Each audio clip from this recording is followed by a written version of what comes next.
are hardwired to want to believe. We're hardwired to want to find reasons for things.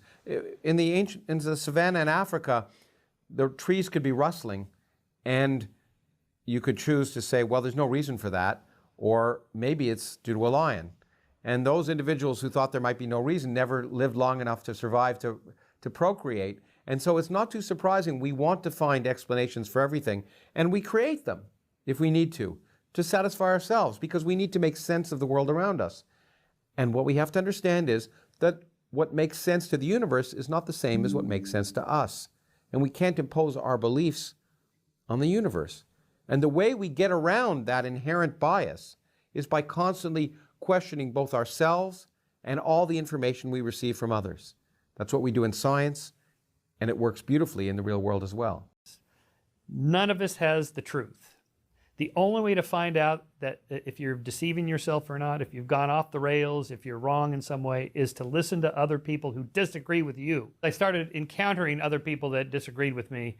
We never went to the moon people, conspiracy people, whatever. And I thought, okay, so how do we know, if I don't know what's coming down the pike, say in 10 years from now, if I was going to teach my students how to think critically, what are the key points, like just basic questions they could ask? So it begins with one, how reliable is the source of the claim? Here's the claim, how reliable is it? What's the evidence for it? What's the quality of the evidence? Where does it come from? Who said that? Is this some, fake news alternative site thing, or is it, the Wall Street Journal or the New York Times? I mean, the source really matters. Has anyone tried to disprove the claim? This is super important because everybody thinks they're right. And every website has testimonials about this product or that idea. The question is not what do your supporters think, but what do the people who don't agree with you think? Because that's what I want to know. Has anyone run an experiment to try to disprove your theory? And so in science, this is as basic as it gets. Karl Popper called this the principle of falsification. That is, we can't ever prove a theory correct, but we can disprove it by having an experiment that shows it's wrong. Okay, so if you can't falsify it, what are you really doing? And my favorite story on this, by the way, let me just have a little sidetrack here from Karl. He's got this great little section in his book, Demon Haunted World. There's a dragon in my garage. Okay, I have a dragon in my garage. You want to see it? Come here, let me show you. So I pull up the garage door. I go, look, can you see the dragon? And you look in there and you go, well, no, I don't see anything.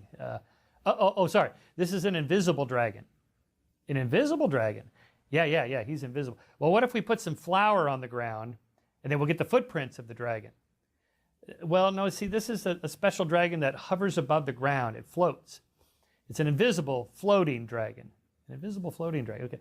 Oh, wait, I have some infrared cameras here. We can detect the heat from the dragon. No, see, this is a cold-blooded dragon. It doesn't give off any heat. What about the fire? We can detect the fire that the dragon spits out. No, it spits out cold fire. Okay, you see the problem. If there's no way for me to falsify that there's a dragon there, what's the difference between an invisible, floating, heatless dragon and no dragon at all? None.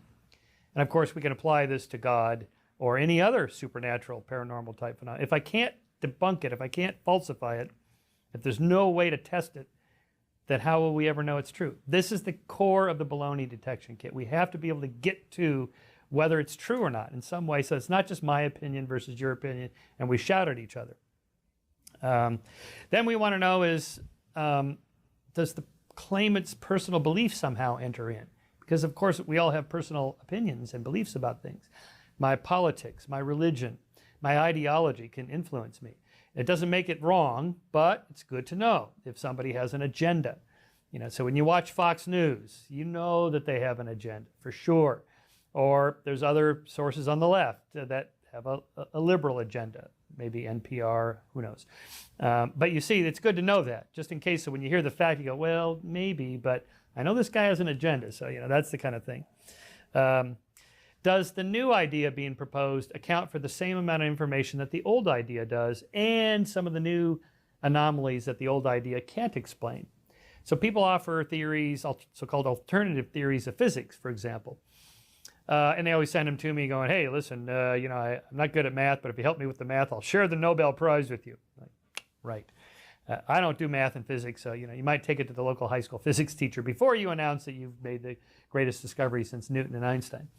The problem with that is the current theories do pretty well at explaining most everything. Not everything, so there's always anomalies we can't explain, so maybe there's some new theory coming down the pike that might account for all the old theories' explanations and the new anomalies, the anomalies that the old theory can't explain. Maybe. You don't want to throw out that baby with the bathwater. So in religion, for example, those things that are easily knocked down, if you're an atheist, they're easy to kind of make fun of and disprove. Those things are also, they're kind of often are straw men to knock down, but they can often be pointers back to something that is psychologically useful. They're signifiers of something. If you take what happens with religion is that you have something that happens, an experience of transcendence, or a kind of a thing that happened historically. Nothing magical or supernatural, but just for people at that time, a connection to a sense of the transcendent, whatever that was, a message or something. And then as that moves out of living memory to recreate it, a bunch of practices and dogmas and things are formed to try and recreate that feeling. And that becomes now a thing of belief rather than a sort of knowledge that it was at the time. And then to sustain and protect that belief, an institution is sort of created and developed and becomes politicized and powerful and monetized and all of those things. And then it moves into a world where we are nowadays, where things have to be sort of proved with evidence. So it starts to try and come up with evidential arguments that somehow never quite really sort of work. So you do end up with a thing that's easy to knock down, but that can miss the fact that there's something at the heart of it which maybe is useful. Maybe those narratives around religion are useful to us psychologically. Maybe they have an archetypal or a mythological use that it would be a shame to dismiss because we feel the absence of those things. It's the very fact we turn to psychics and fortune tellers and become terrified and lonely around death. Those things happen because we've lost touch with some of those myths and some of those more resonant narratives. So I think being a little skeptical about skepticism itself and the easy narratives that it forms is also, I think, very useful.